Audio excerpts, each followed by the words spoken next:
Hello, എല്ലാവർക്കും Shanas kitchen വ്ലോഗിലേക്ക് സ്വാഗതം.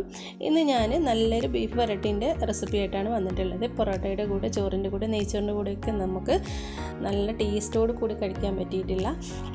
എപ്പോഴും നമ്മൾ ബീഫൊക്കെ വരട്ടുമ്പോൾ അതിൽ നിന്ന് കുറച്ച് വ്യത്യസ്തമായിട്ടാണ് ഞാനിത് പ്രിപ്പയർ ചെയ്തിട്ടുള്ളത്. അപ്പോൾ നിങ്ങൾ പലർക്കും ഇത് അറിയാവുന്നതായിരിക്കും, അറിയാത്തവർക്ക് വേണ്ടിയും കൂടിയാണ് ഞാനിത് കാണിക്കുന്നത്. എല്ലാവരും വീഡിയോ ഒന്ന് കണ്ടു നോക്കുക. അതിന് വേണ്ടിയിട്ട് ആദ്യം തന്നെ കുറച്ച് ചെറിയുള്ളി നന്നായിട്ട് തൊലിയൊക്കെ കളഞ്ഞ് നല്ലതുപോലെ വൃത്തിയായി കഴുകി എടുത്തിട്ടുണ്ട് ഞാൻ. അപ്പം ഞാനിതിലേക്ക് മെയിനായിട്ട് ചേർക്കുന്നത് ചെറിയുള്ളിയാണ്.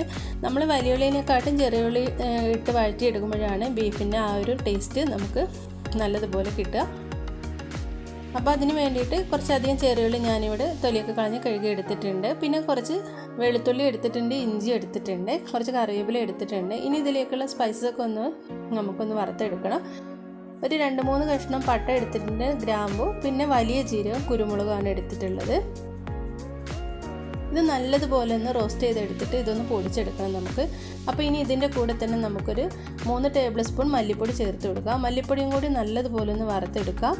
വറുത്തെടുത്തിട്ട് ഇതിൻ്റെ കളറൊക്കെ ഒന്ന് ചേഞ്ചായി വരുന്ന സമയത്ത് നമുക്ക് ഫ്ലെയിം ഓഫ് ചെയ്തിട്ട് ഇത് മിക്സിയുടെ ചെറിയ ജാറിലേക്ക് ചൂടാറിയതിന് ശേഷം ഇട്ട് കൊടുത്തിട്ട് നല്ലതുപോലെ ഇതൊന്ന് കുറച്ച് വെള്ളം കൂടി ചേർത്ത് കൊടുക്കണം. എന്നിട്ട് നല്ലതുപോലെ ഇതൊന്ന് പേസ്റ്റ് രൂപത്തിലൊന്ന് അരച്ചെടുക്കണം.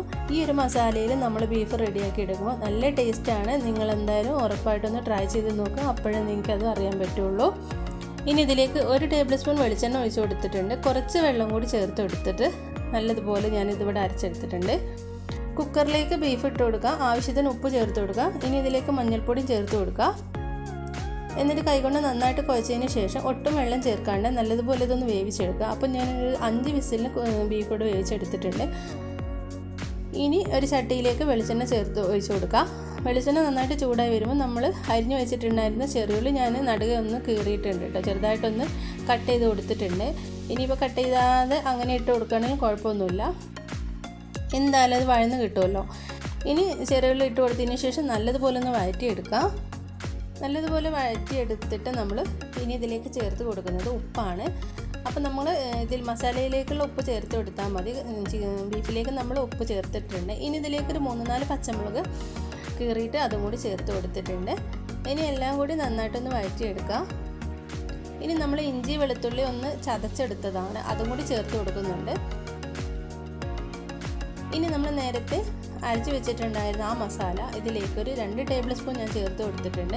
എന്നിട്ട് ഈ മസാലയൊക്കെ ഈ ഉള്ളിയിലും പച്ചമുളകിലും കറിവേപ്പിലൊക്കെ നന്നായിട്ട് എല്ലാം കൂടി നന്നായിട്ടൊന്ന് മിക്സ് ചെയ്തിട്ട് ഇനി ഇതിലേക്കൊരു മഞ്ഞൾപ്പൊടി ഇട്ട് കൊടുക്കുക, 1/2 ടീസ്പൂണ്. 2 ടേബിൾ സ്പൂണ് മുളക് പൊടി ചേർത്ത് കൊടുക്കുന്നുണ്ട് ഞാൻ. എരിവ് കൂടുതൽ വേണമെന്നുള്ളവർക്ക് കൂടുതൽ ചേർക്കാവുന്നതാണ്. എന്തായാലും ബീഫിലേക്ക് കുറച്ച് എരിവ് വേണം, എന്നാലേ നല്ല ടേസ്റ്റ് ഉണ്ടാവുള്ളൂ.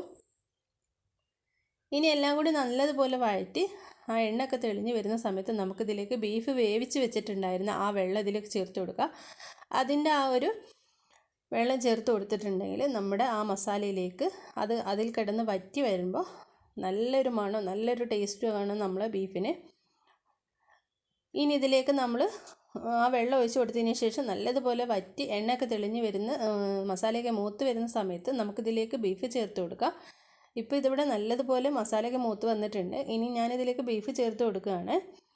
ബീഫ് കുറച്ച് വെള്ളത്തോട് കൂടി തന്നെ ഞാനിതിലേക്ക് ചേർത്ത് കൊടുത്തിട്ടുണ്ട്. എന്തായാലും ആ വെള്ളം വറ്റി വരും. നല്ലതുപോലെ ഒന്ന് വറ്റി ഒന്ന് കുറുകി വരുമ്പോൾ നമുക്ക് ഫ്ലെയിം ഓഫ് ചെയ്താൽ മതി.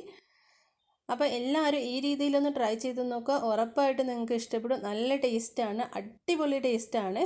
നിങ്ങൾക്ക് പറയുമ്പോൾ മനസ്സിലാവില്ല, ഉണ്ടാക്കി നോക്കുമ്പോൾ തന്നെ നിങ്ങൾക്ക് മനസ്സിലാവുള്ളൂ. അപ്പോൾ എണ്ണയൊക്കെ തെളിഞ്ഞ് ബീഫ് ഇവിടെ നന്നായിട്ട് ആ വെള്ളമൊക്കെ വറ്റി എണ്ണ തെളിഞ്ഞ് നല്ലതുപോലെ കുറുകി നല്ലൊരു രൂപത്തിലായിട്ട് വന്നിട്ടുണ്ട്. ഇനി നമുക്കിതിലേക്ക് കുറച്ച് കറിവേപ്പിലയും കൂടി ഇട്ട് കൊടുക്കാം, മല്ലിയിലും കൂടി ചേർത്ത് കൊടുക്കാം. മല്ലിയില ഉണ്ടെങ്കിൽ അത് ചേർത്ത് കൊടുക്കാം. എൻ്റെ കയ്യിൽ ഇല്ലാത്തതുകൊണ്ട് ഞാൻ ചേർക്കുന്നില്ല, നിങ്ങളുടെ കയ്യിലുണ്ടെങ്കിൽ അത് ചേർത്ത് കൊടുക്കുക.